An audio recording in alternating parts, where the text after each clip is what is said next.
Super Cool Radio!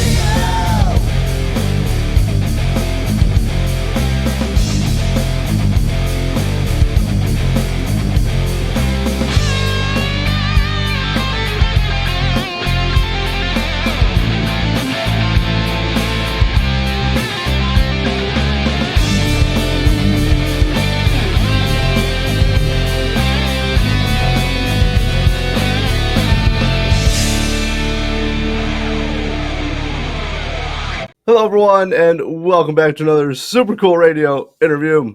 I'm your host, Matthew Thomas. Thank you so much for tuning in.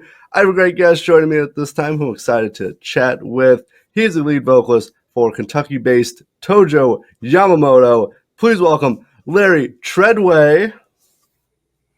Great. Thanks for having me, Matthew. I appreciate it. Can't wait to talk to you a little bit about, whatever. Well, hopefully a lot of things, obviously, Tojo Yamamoto related, but obviously I appreciate your time, and I got to give a big shout out and thank you. I'm wearing the shirt right now. Plus, I got, let's see if this makes it on the camera. I got the vinyl as well, and I just want to say a big thank you, obviously, for it. I also got to give a shout out to Tommy from Slumlord Radio. He recommended checking out Tojo Yamamoto, and I got to say big thanks for that because I would not have discovered this awesome band. I wouldn't be chatting with you. So I got to give a big shout out to Tommy as well. That's great. I'll have to send Tommy a check. Very good. Very well. Maybe it'll be in the mail, Tommy. That's right. I love his band. I love Tommy's band, so that's awesome. Oh yeah, no, they're awesome. I've not seen them live yet, but I definitely want to because they rock. Yeah, we want to go up that way and have the Slumlord boys come down Kentucky way. So hopefully that'll happen in the near future. I hope so as well. Hopefully I can catch you guys at the show as well. Yes, that'd be great. All right, so obviously we got a lot to discuss with Tojo Yamamoto, but before we do that, I got a fun question to kick off this interview. So I'm curious for you, what's been the best concert you've attended and the best concert you've performed at? Whoa. The best I've attended. Now, keep in mind, man, I'm a lot older than you.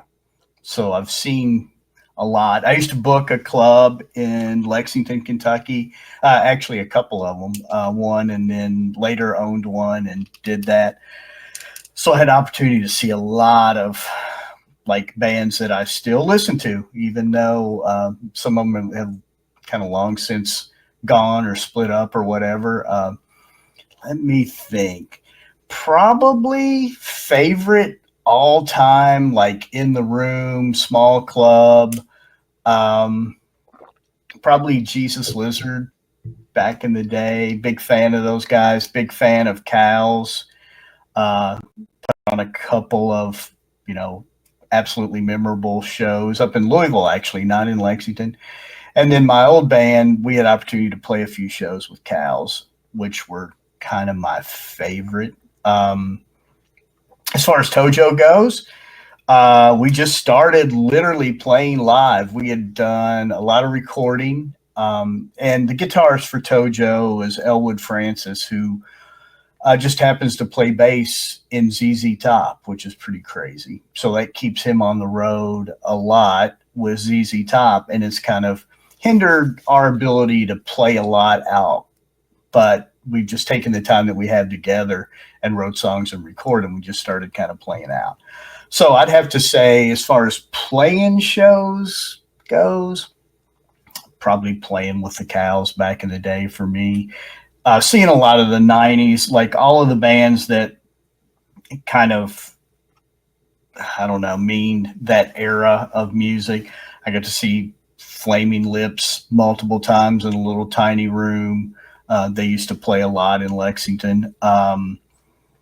Soundgarden played probably in front of 30 people.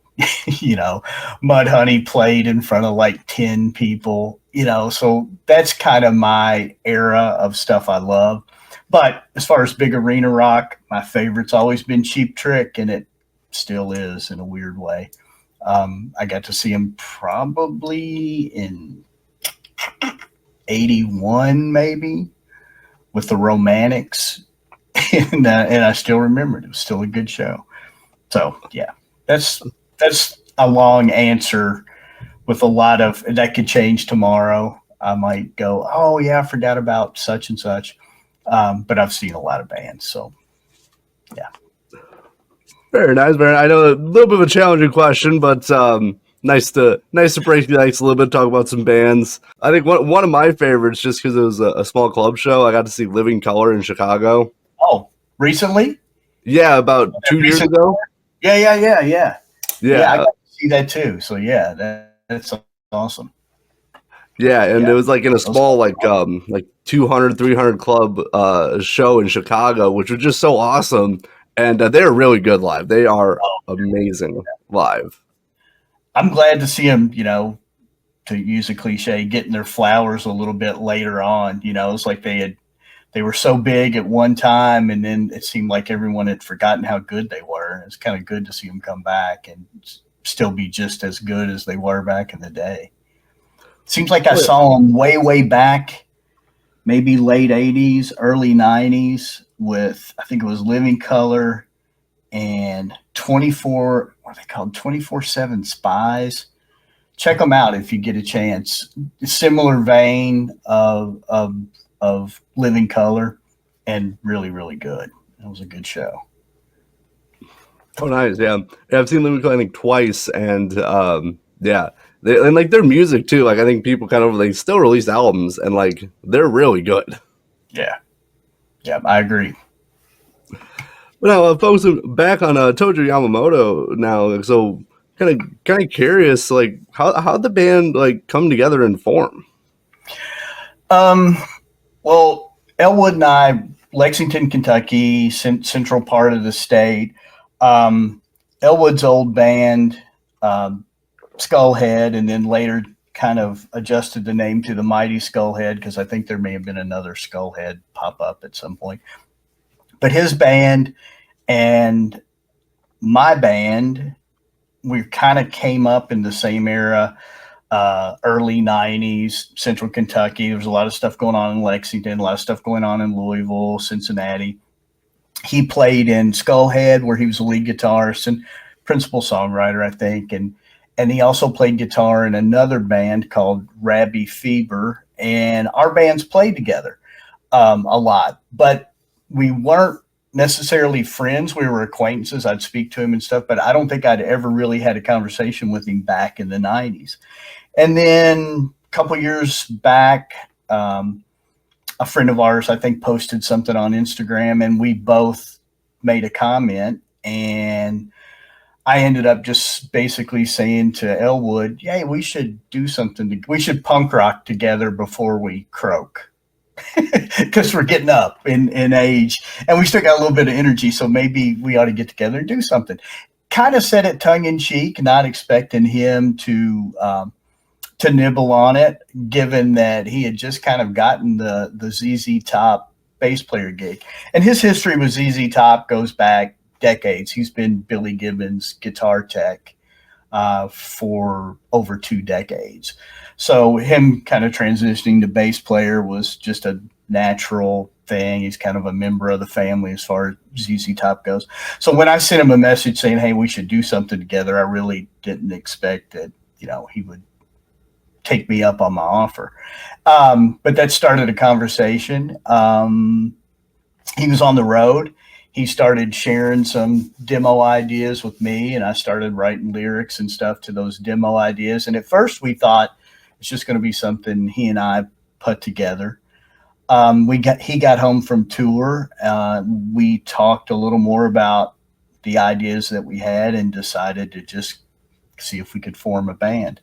And Will and Darren both played with Elwood in the Mighty Skullhead, and we've all kind of known each other and been around in different bands. Darren, the drummer, was the original drummer for 9 Pound Hammer, who are still at it to this day. I think he's a drummer on their very first record, toured with them. And then Wills played in Skullhead and a couple other noisy bands in the 90s. It owned a restaurant in Lexington, was a chef. So we've all kind of known each other. And so that's basically the history of it. Like, we knew each other back in the day, but we really didn't do anything musically. And then we kind of kicked it off with writing a handful of songs with the idea of, hey, we kind of got a limited block of time until Elwood has to hit the road with ZZ Top again. So let's work these songs up and then run and record them.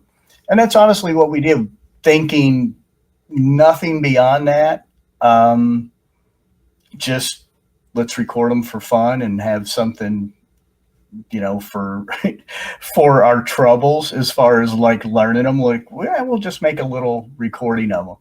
It so happens Elwood and I are both wrestling fans and both had this love of 1970s wrestling that was on the television in Central Kentucky. The show was produced and broadcast out of Memphis, but it played in Lexington every Saturday morning at around, I think, Saturday at noon. And so we were kind of in that same vein of television watching. So once we started working on song ideas, I said, are we going to, is this going to be a band? Or are we going to give it a name? And Elwood goes, well, I've always wanted to call a band Tojo Yamamoto. And then we started talking about wrestling and the name stuck. And then we kind of brought thematically some of our love of wrestling into the music. So, which has been kind of weird in that some fans gravitate towards the band strictly because they've heard that wrestler's name and then the kind of wrestling vibe. And then some people have no clue about the wrestling angle of it. It's just the music. So kind of interesting. Well, I think it is. I recognize the name because I'm a fan of wrestling too. I mean, though my watching of wrestling, obviously a lot more in the recent, millennium, but we still watch it. We're still in it. So not a biggie. Yeah. But yeah, I definitely recognize the name. But like, I also liked, obviously the music's great, but also like the samples you take. One thing that I didn't show you the last time, and that is a Las Vegas Leglock. So you better prepare yourself, because once I slap that thing on, there's not a man walking the face of the earth that can get out of that hole. I'm coming for you. Mid-South Dollar, here I come. I assume those are from like different interviews or shows or something. So like, how do you find those to incorporate in the music? Well, it's interesting, right, to be a fan of that era of wrestling when it was territories. I mean, Vice has done a good job with like some of the recent documentaries about wrestling in the territories back in the day, but it really was kind of locality, right? So Memphis, I think they would wrestle live on Monday nights in Memphis at the Mid-South Coliseum.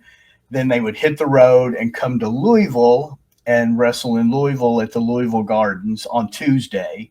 And then on Wednesday, I think it was maybe over to Nashville or Knoxville. And then Thursday back to Lexington. And then Evansville at some point got in there. So they were like a traveling carny. Right. So, and the TV shows on Saturday had to like freshen up the storyline because they had to turn right back around and play again the following Monday in Memphis. So they would keep these storylines fresh. And it was it was broadcast on local television. Lance Russell and Dave Brown, who were like the announcers, worked for the local station, weathermen, TV broadcaster types who just happened to host wrestling. And that was what was broadcast up here. So being a fan of that now, trying to track that stuff down, it really is just guys who recorded stuff on VHS tape. I've gotten, there's a lot more of it on YouTube, but really most of what we've gotten, it's all just from personal collection, like between Elwood and myself. And we've gotten a little bit lucky in the sense that the Memphis stuff, the ownership of it it changed hands between two different promotions at the time.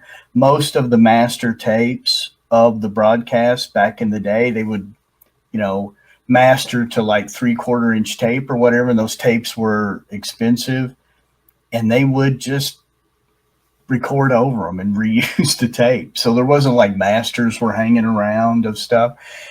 So no one really owns the Memphis stuff. I always feel weird about saying that because maybe someone does, but at this point, we've done our due diligence as far as trying to find ownership of stuff.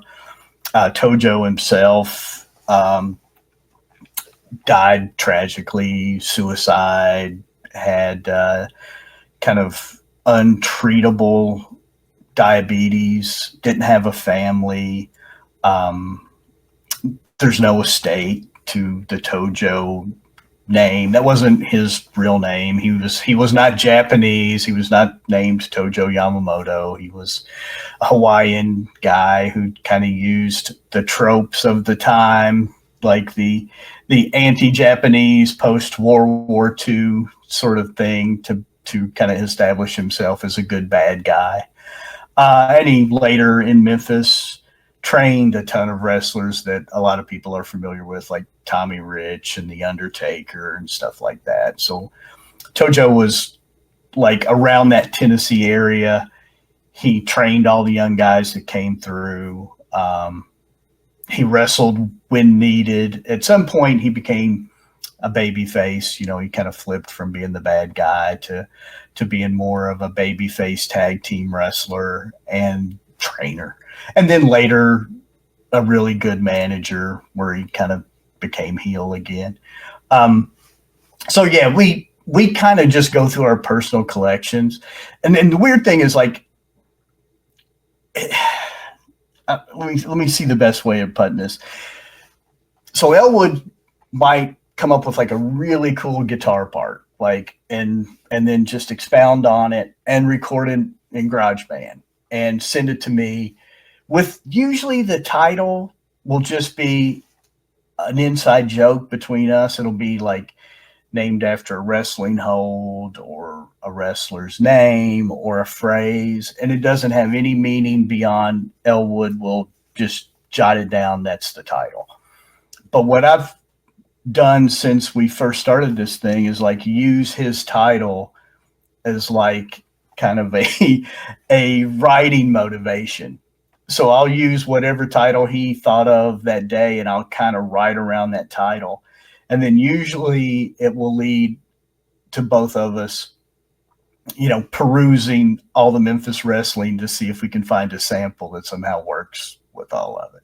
So it doesn't, it's kind of, you would think it would be more contrived and more thought out, but it's really not. Like I use his title as like a writing prompt, and then we use the lyrics and maybe the vibe of like an old Memphis interview or something like that to kind of weave it all. Like the lyrics aren't really ever about wrestling or anything. We just kind of use the phrasing of good wrestling interviews or something, you know, terms, loser leave town or stuff like that. That was just kind of normal vocabulary if you watched wrestling back in the day. Oh no, for sure. I do like the kind of the samples of it because it does like capture kind of that like the old school wrestling vibe of it. I do like Hog Jaws. That's one of my favorites. Oh, good. Just because like obviously the song is great, but I also like the interview part. I was like, I'll call you whatever I want, and that's just awesome. And that whole sequence that the angle that interview is taken from, like the wrestling match, or well, it's not even really a match. It all kind of takes place in the floor and everything else. But that whole sequence of that is such like a monumental Memphis wrestling kind of over the top, you know, beef where, you know, one of the wrestlers gets handcuffed to the turnbuckle so he can't rescue his son. So it's like two fathers and sons against each other, which is kind of unique, and you probably wouldn't see that now. But back then, it was like these guys were getting a little bit older, but they had been brought up in that territory as really good wrestlers, and then they both had sons who were becoming wrestlers, so it just made sense to like pit the fathers and sons against each other. It was kind of fun. You're right, Lance, and a lot of times things like that happen, you know, and nobody can be any prouder of their kids whenever they want to do something. They see them do their best. But, you know, Buddy has, man, who's become unreal. You know, I couldn't believe that the man could be like this. But I want to tell Buddy one thing, since he's looked like he's turned over a new leaf and he don't want to be the man that I thought he was. Buddy, I'm telling you straight to your face now, man. You told me not to call you Hog Jowls. I'll call you Hog Jowls or anything else that I want to, anytime, day of the week that I want to. Hog Jowls. Disco ball, a forehead, beating up loose, a painted red, black juice, a people boy, he's a dentist, a bright joy, spoiled rotten, a through and through, a cry baby, blue hoo, one look, make your skin crawl, big as Lulu, hee-haw. Hog Jowls. Look, boy, I can't stand the tiptoe. Brother, there's no doubt your face was made for radio.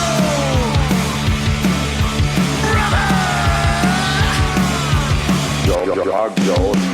got a notion, he made a plan, fix his grimace, a different man, show him all, make a change, never mind, he's a bit deranged, took a hammer, to his mouth, put the chisel, no that's out, no worries, need no more, build a shovel, for the go. Hog Jowls. Look, boy, you ain't nothing but a sideshow, brother. There's no doubt your face was made for radio.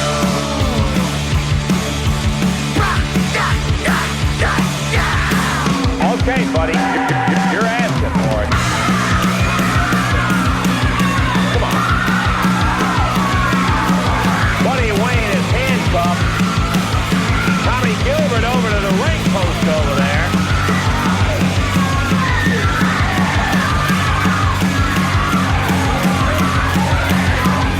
Hey, come on. You guys get out of the ring.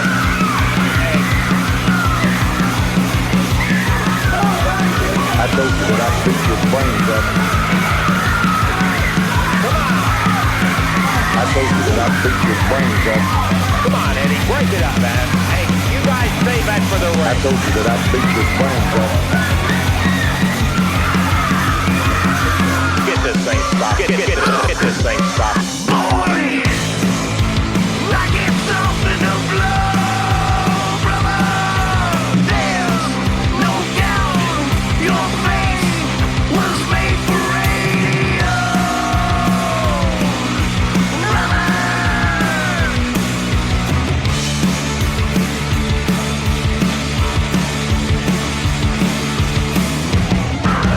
That's a great apology. That's all I can say. Can we get somebody out here to get this thing stopped? The Wayne pounding away on Eddie Gilbert while Tommy Gilbert. I can't help it, Tommy. I can't get the things undone. He locked them on here. I told you that I'd beat your brains over. That was something, a big shot. He's a daddy's, a bright spot. Hold on, fancy. Step it high, bow-legged, bug-eyed, a walking-talking. You was wine, a big and shiny. Porcine, butter's grin. You get knocked, 14 karat, Fort Knox. It's easy to romanticize the old stuff. Now, I'm sure there's a ton of clunker storylines and stuff that really wasn't that memorable. But I still like some of the things from that era. And we use probably the most famous Memphis storyline. Well, it really wasn't even a storyline. It just happened in like a match, but it became like such a over-the-top thing, which was the concession stand brawl, where basically it started in the ring and worked its way all the way up to the Tupelo concession stand in Mississippi or whatever. And so we haven't released it yet, but that's kind of the basis of a really funny cover song. We released like a David Bowie cover last year, like a lathe cut, very limited edition sort of thing. And it kind of kicked off the idea to do like that sort of thing on a regular basis. So we've recorded a few cover songs that we've kind of put our Tojo spin on. And one, we use that as kind of the basis sample of it all, because that's such a wild kind of television moment for kids watching grown men fight in a concession stand and cover each other with mustard and ketchup and throw food everywhere. As much as I appreciate like WrestleMania, and I think the past year's been really great for mainstream wrestling. I mean, it's kind of gotten back some of its oomph. I still miss the kind of blurring of the lines of like the old Memphis wrestling stuff, where it was like they looked a little more like normal guys, just kind of bickering and fighting with each other. And every now and then there'd be a giant muscle man, bleach blonde bad guy that would change everything. But for the most part, it just seemed a little like more attainable than, when you watch WrestleMania and there's 60,000 people there and everyone's in the best shape of their life, and it's a little different. No, I could definitely see that as well. And I will say, like, obviously, as you said, like, wrestling has definitely come back, I would say, into the mainstream more, obviously, in the last probably year or two, which is nice to see, because obviously I would probably say the last time it was really like that, obviously, it was the late 90s. Yeah. So it's nice to see it kind of being brought back and it's becoming more mainstream. But yes, I could definitely understand, like, you see like the huge arenas and like the over-the-top sets they have and all that it looks a little less attainable to some people. I definitely can see that. I was watching some Memphis wrestling about a week ago and just watched the television tapings. I mean, there might have been 35 or 40 people at the TV tapings. It'd be like a couple rows of folding chairs around the ring. It's a little bit different than watching, Monday Night Raw. Oh yeah, no, it definitely is. It definitely is. And well, last thing, and I do got a few more things before we head out. So I can bend your ear forever about bad wrestling. So, well, maybe we'll come back to that. So I work for a minor league baseball team, and coming up in August they have a wrestling night, and they have Jerry the King Lawler is making an appearance. Oh man. And I am so excited. I'm hoping I'm working that game because it'd be awesome to meet the King. So will see. We will see if that happens. But I saw that and I was like, I really want to work that game. I met him once at a little small wrestling show where he didn't wrestle. He was just like a guest manager or something for someone. And then afterwards he was taking Polaroids for $10 with people or whatever. And me and a buddy of mine got our picture taken with him. That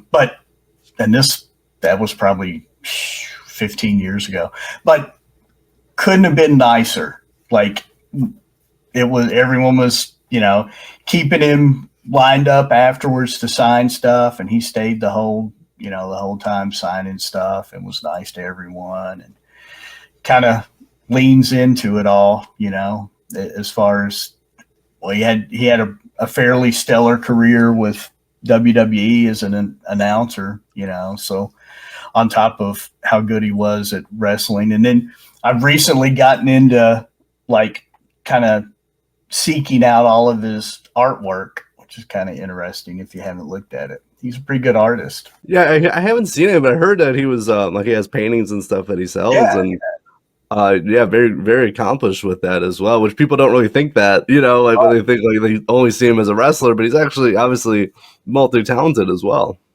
Yeah, all the old programs, the Memphis wrestling programs, they're chock full of like caricatures and cartoons of wrestlers, and it's all drawn by him. So that's kind of a cool thing. They go for more than they should on eBay, so I'll just keep an eye out now and again and pick one up for 10 or 15 bucks or whatever, because they tend to go for like 70, 80 bucks at this point. But they're just cool little things, and he has such a style that you can instantly like look at it and go, oh, that was drawn by him. I think at some point he did some really cool like hand painted that turned into trading cards. They were like oil paintings of wrestlers that got turned into trading cards, which are really kind of cool. Wow. I did not know that. That would probably be really cool. I bet those are expensive. Yeah, they are. Yeah. Yeah, that's pretty That'll be cool though that he's doing the. Is he just doing like hanging out signing stuff sort of thing at the game? Yeah, I think he's got it's like a 2-hour meet and greet while the game's going on. That's awesome. Oh yeah, so I'm excited for that. I'm excited. Even if I'm not working, I'm probably going to get a ticket and meet him. Right. All right, so now I got a few more things before we head out. So I'm kind of curious. So kind of focus on the live side of Tojo Yamamoto. I'm curious for you. Do you have a favorite song to perform live? Oh, Jowls is really fun live. The other cool thing we do live is like all the samples that are on the record. We do all samples live, so you get the whole vibe of it all live. I really like Hog Jowls live. I really like Mongolian Stomper, which is on the first EP. I really like Scrambler, which is on the first EP. The cool thing is, like, because we haven't played out a ton, it's all fun. Like there's no clunkers. We just play both records soup to nuts, and it's fun, because they're still kind of new to us in the sense that we wrote them and ran and recorded, and we didn't really, have an opportunity to get tired of them. So it's super fun to play them live. Right, well, I'm glad to hear, obviously, with that, obviously having fun with that. But yeah, since it is so new that, obviously you're going to have some fun with that. So I'm kind of curious. So obviously, do you prepare for a live show differently compared to recording music? Oh yeah, for sure. As far as recording goes, especially hey, you're like a group of dudes who've just gotten together and started crafting these songs and writing the songs. And so, especially for us, and I'm not speaking out of school, we went into the studio really too soon, prematurely. And so you go in there after learning the songs in a small room together and playing and practicing. And then you go in, and really when you go in the studio, it's the first time that you're hearing them in a real way outside of some little tiny rehearsal room, which is where we were. So when we went in the studio, day one, it's just like, oh, wow, these sound different. So we're going to have to make some adjustments. And then we also, have an opportunity in the studio. Our guy here in Kentucky that we work with, Jason Groves, we've all known for a long time. He's been in some really good bands, and he kind of takes on the role of the fifth Beatle or whatever. He kind of gets what it is we're trying to do.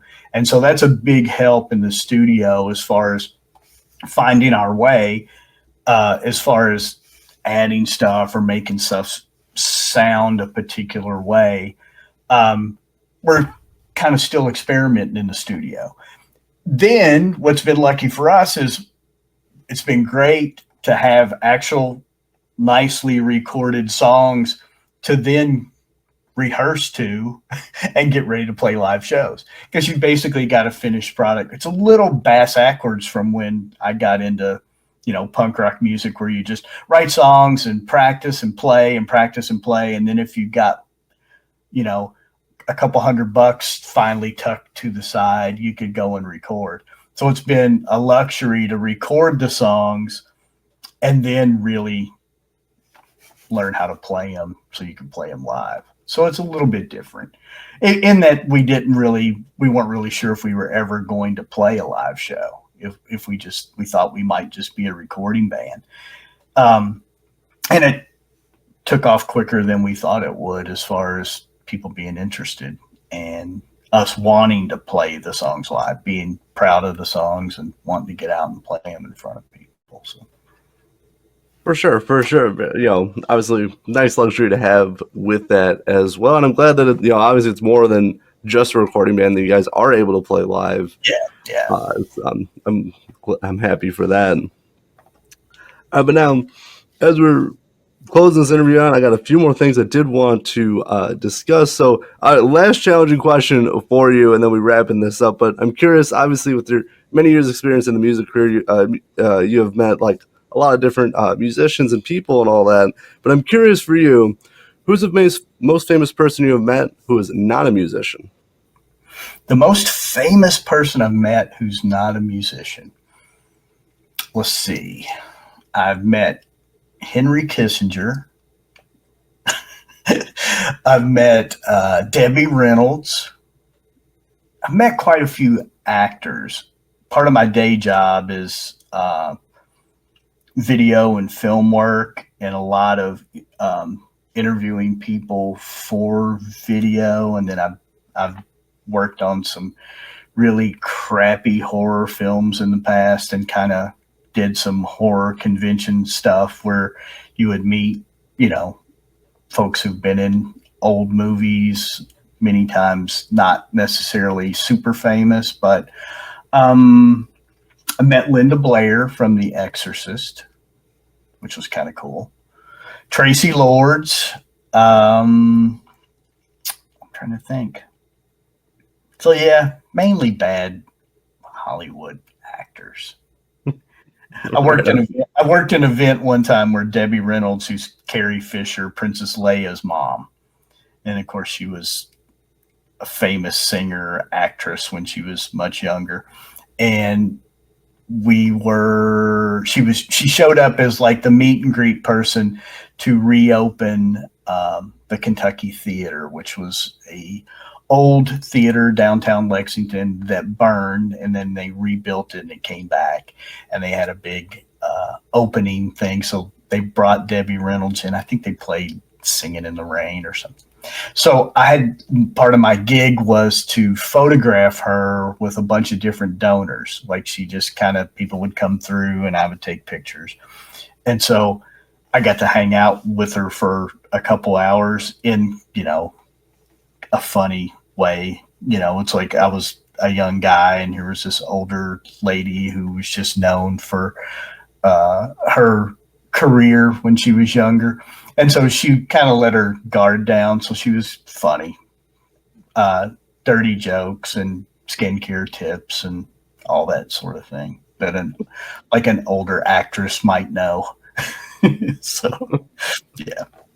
Very nice. Now, this is I didn't meet him and it wasn't in the rock star capacity, but I one time before Kiss took their makeup off and I was in I think 9th grade maybe. And they came to Lexington and we decided we were going to skip school and try and see Kiss without their makeup. So we stalked the hotel, which was right next to Rupp Arena where they played, thinking they probably would be staying in that hotel. And I came up back steps. We were also trying to avoid security for the hotel. And we were just kind of running around. There's 4 of us like running around the hotel. And I came up the back steps and I looked up and there was Gene Simmons without his makeup walking directly towards me. And I just kind of freaked out and I waited for him to turn to go to his door. And I was like, "Are you Gene Simmons?" And he just looked at me and said, "Nope, I'm Roberta Flack," and closed the door in my face. Yeah. So that was my brush with Gene Simmons. Yeah. Pretty exciting. And like the Roberta Flack thing, of course, you know, I'm just like a metalhead kid. I didn't know who Roberta Flack was. I didn't know what he was talking about, but yeah, I just thought he was kind of a smart ass, and which he was and still is. But yeah, so that was my brush with Gene Simmons. Right on. And then I count Elwood as like, he's a famous rock star musician now that he's with ZZ Top. So That's true. yeah, exactly. All right, so now as we're wrapping up this interview, so I'm curious, obviously, closing on April, heading into May, like what's the rest of the plans for Tojo Yamamoto for the rest of 2025? Oh, let's see. Well, I mentioned, this cool little single series thing. We have a couple of those to drop probably June for the first one, and then another one in the fall. We'll be doing some shows in July, and then got a little bit of a break.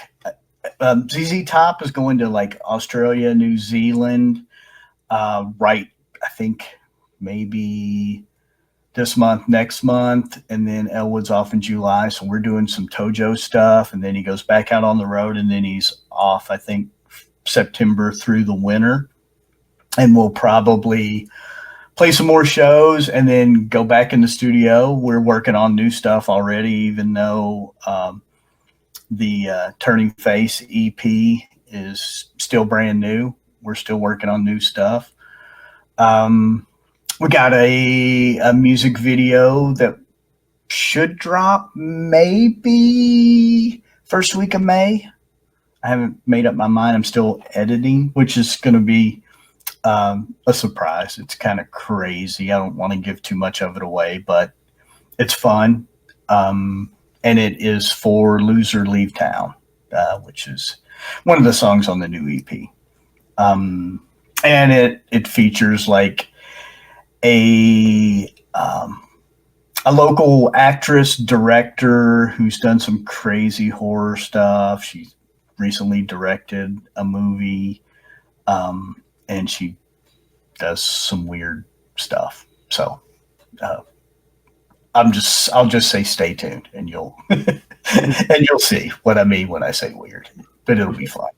Well, I'm looking forward to it. I've enjoyed the first two EPs so far, and the cover of Heroes as well. But I'm definitely looking forward to hearing some more new music from you guys. I've been really digging the style and the themes of the songs, so I'm really looking forward to it. I appreciate that. Of course. So now, for everyone watching, what are the best places to find Tojo Yamamoto online? Well, considering we're old guys, you'd think it would be not particularly online, but we're probably more active than we should be on Instagram.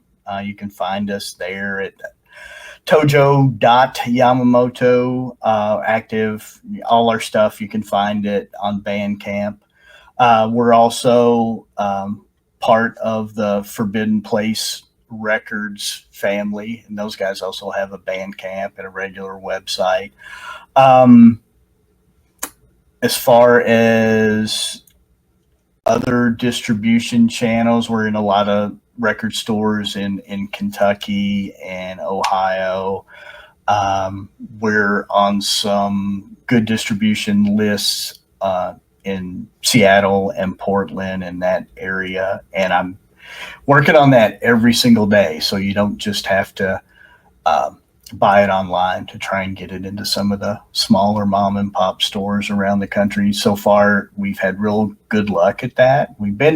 I honestly, it's been bizarre because me personally, I haven't been active in music for a long, long time. And so when we got back into doing this, all of my old techniques from the 90s with like my old projects of dropping stuff in the mail to people and talking to like-minded people, that's the only thing I knew. So I just went back to doing that again. Like I like sending you physical copies or whatever.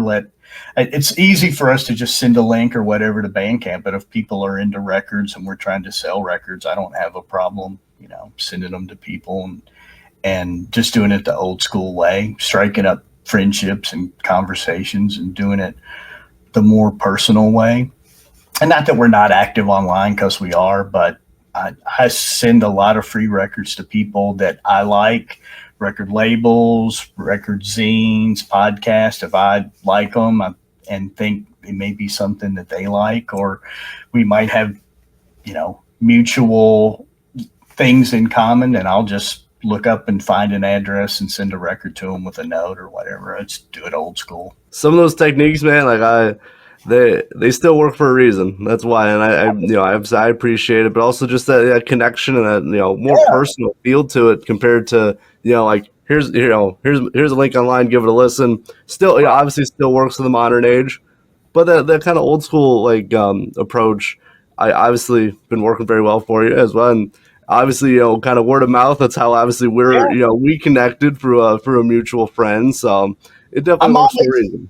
I'm always happy when someone gives me a recommendation of something and it pans out, right? I mean, it's like, have you ever heard this or whatever? And then I listen to it or whatever, and I'm like, oh my God, that's great. Had no history, didn't know it existed, and someone recommends it. So that's why I'm always like, folks who review records and actually, podcasts and blogs and all that stuff, I'm totally into like sharing stuff, because I think that was like what I loved about bad movies and bad music coming up. It was like fanzines were the only way to really find out about it, and I just kind of fell into that culture, and I still do it. I mean, if someone's got a Xeroxed fanzine and I see it listed somewhere, I'm gonna send my $1 in or whatever it costs to get a copy of it.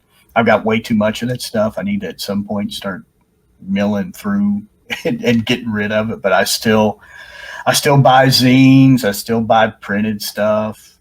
I wish vinyl wasn't so expensive. I'd buy more of it. But the pricing on vinyl is, I don't know. Yeah. It's gotten crazy.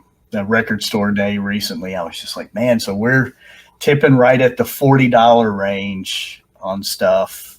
So that means, we're probably at the $50 range before long. So yeah, it's crazy. Oh, yeah. I kind of wish they would ease off and kind of drop back to like the $15 range where it could be more accessible to people, and it doesn't.